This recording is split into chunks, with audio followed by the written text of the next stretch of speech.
ईद मुबारक और अस्सलामु अलैकुम। कैसे हैं आप सब? तो मैंने बनाए हैं ईद के दूसरे दिन ये मज़ेदार से पसंदे बीफ के, जो कि आपको बहुत ही पसंद आएंगे इंशाल्लाह अगर आपने बनाया तो बहुत आसान सी रेसिपी है और फटाफट इंशाल्लाह बन भी जाएंगे। तो ये मेरे पास थे तकरीबन 3 पाव के करीब पसंदे। तो इसमें मैंने 1 टेबल स्पून जो था कच्चा पपीता वो अच्छी तरह से लगा के इसे रख दिया है। तकरीबन 10-15 मिनट के लिए रखा था। और उसके अलावा अब मैं ये कर रही हूँ कि ये मैंने 4 प्याज बारीक काट के और इसको फ्राई करके निकाल लेना है, क्योंकि हमने इसमें फ्राई प्याज का इस्तेमाल करना है। इस तरह हमारा काम जल्दी भी हो जाएगा और हमारी डिश भी बेहतर तौर पे वक्त से तैयार हो जाएगी, क्योंकि ज़ाहिर है बकरीद के दिन काम वैसे ही बहुत ज़्यादा होते हैं। तो यहाँ इस प्याज को हम निकाल लेते हैं सारा, और फिर इसी घी में जो हमारे पास बचा है हम पसंदों को अच्छे से फ्राई कर लेंगे। तो इस तरह जो इसका तमाम जूस वगैरह है वो इसी में रहेगा और पसंदे भी जल्दी तैयार हो जाएंगे।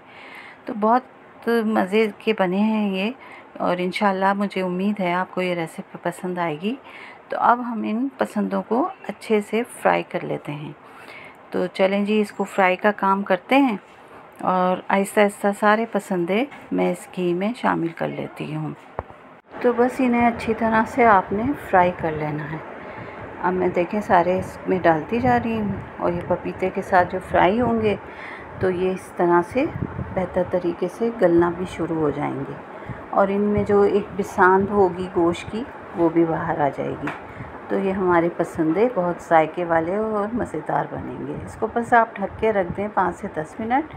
यहाँ हम एक मसाला तैयार कर लेते हैं। यहाँ मैंने 1 टेबल स्पून खसखस भिगो दी थी कोई 10-15 मिनट पहले, और ये बादाम है मेरे पास 12।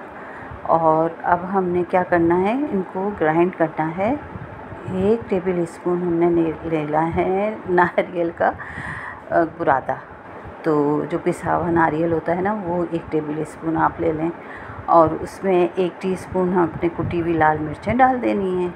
और ये जो बादाम हैं इनको भी इसमें शामिल करें, और खसखस को भी इसी के अंदर डाल दें।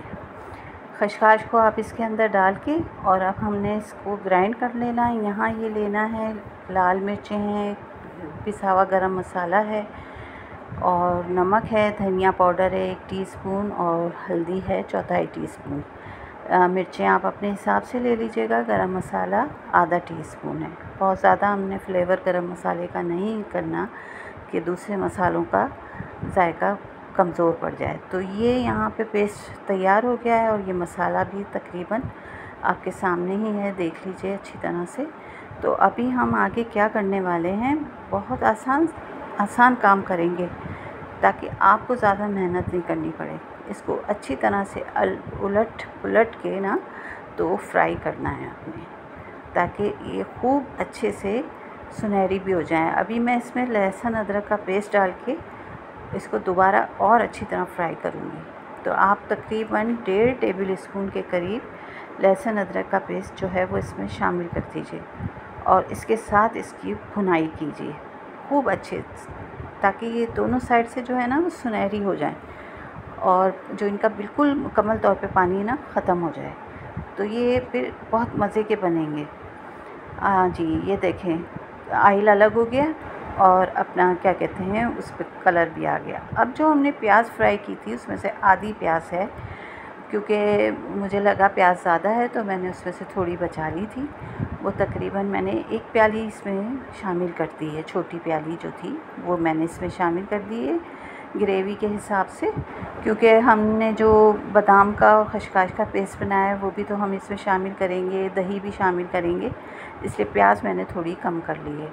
अब प्याज के साथ हमने इसको भूना है। प्याज थोड़ी नरम हुई है तो अब हम ये तमाम मसाला, लाल मिर्चें, गरम मसाला, हल्दी, धनिया पाउडर, नमक शामिल करके अब इसकी बहुत अच्छे से भुनाई करने वाले हैं। जो मसाले के साथ भुनाई ज़रूरी है वो भुनाई हम करेंगे। थोड़ा सा डाल दीजिए पानी, और इसको खूब अच्छे से आपने भून लेना है। जब ये भून जाएगा तो फिर हम इसमें डाल देंगे गलने का पानी, ताकि ये हमारे पसंदे बिल्कुल अच्छे से गल जाए। मसाला भुन चुका है। अब इसमें आपने पानी डाल के और इसको ढक के उस वक्त तक पकाना है जब तक कि पसंदे गल नहीं जाते। जब ये पसंदे गल जाएंगे तो हम दोबारा आपके पास आएंगे बताने के लिए कि अब आपने क्या करना है। देखें, थोड़ी सी रेसिपी लंबी ज़रूर है, लेकिन जब आप बनाएंगे तो आपको लगेगा कि बहुत आराम से और आसानी से बन रही है। कुछ वक्त आपको बैठने का भी मिल रहा है। मुसलसल खड़े होने के लिए कुकिंग नहीं करनी, क्योंकि थकन हुई होगी आपको, तो आराम से आप इसको बनाएं। अब हम इसमें क्या करते हैं कि हाफ़ डन हुआ है हमारा पसंदा, तो इसमें 1 प्याली दही डाल दें, इसको अच्छे से मिक्स करें और दोबारा ढक्कन लगा के इसको बंद कर दें और इसको हल्की आंच पे छोड़ दें। जो बाकी की कसर है वो भी मुकम्मल हो गई और फिर ये और मज़ीद अच्छे से गल जाएंगे और ये जो दही है इसका पानी भी तकरीबन फिर खुश्क हो जाएगा।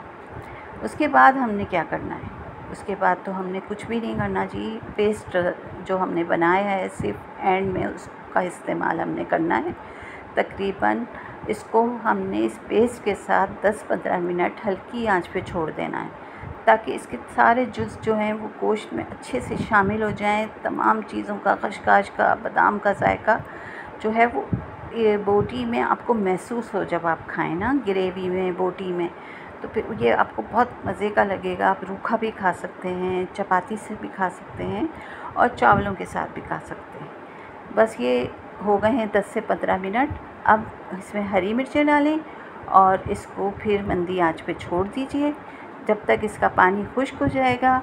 जैसे ही ये ड्राई हो जाएगा तो फिर मैं आपको बताऊंगी डिश आउट करके कि ये पसंदे कैसे लग रहे हैं। ये देखें माशाल्लाह से। अगर इतनी ग्रेवी आपको चाहिए ना तो आप इतनी ग्रेवी रख लीजिए, अगर इससे थोड़ी कम करनी है तो मज़ीद इसको कम कर दीजिए। तो कोई हर्ज नहीं है, आप किस तरह से खाना पसंद करते हैं। पक तो ये चुके हैं माशाल्लाह, इतनी अच्छी खुशबू आ रही है और मैंने अभी थोड़ा सा चखा था तो जायका भी बहुत माशाल्लाह शानदार सा है। तो ज़रूर बनाइएगा और मुझे बताइएगा कि ये रेसिपी कैसी लगी और प्लीज़ हो सके तो लाइक, शेयर और सब्सक्राइब भी कर दिया करें। आपकी बहुत मेहरबानी होगी। आपका एक लाइक हमारी हिम्मत बढ़ाता है और हम मज़ीद बेहतर कोशिश करते हैं पकाने की। तो कैसा लगा आपको ये आज का हमारा वीडियो, तो ज़रूर इसको लाइक शेयर कीजिएगा और बताइएगा। मैं इंतज़ार करूँगी, मुझे इंतज़ार रहता है आपके अच्छे कमेंट्स का।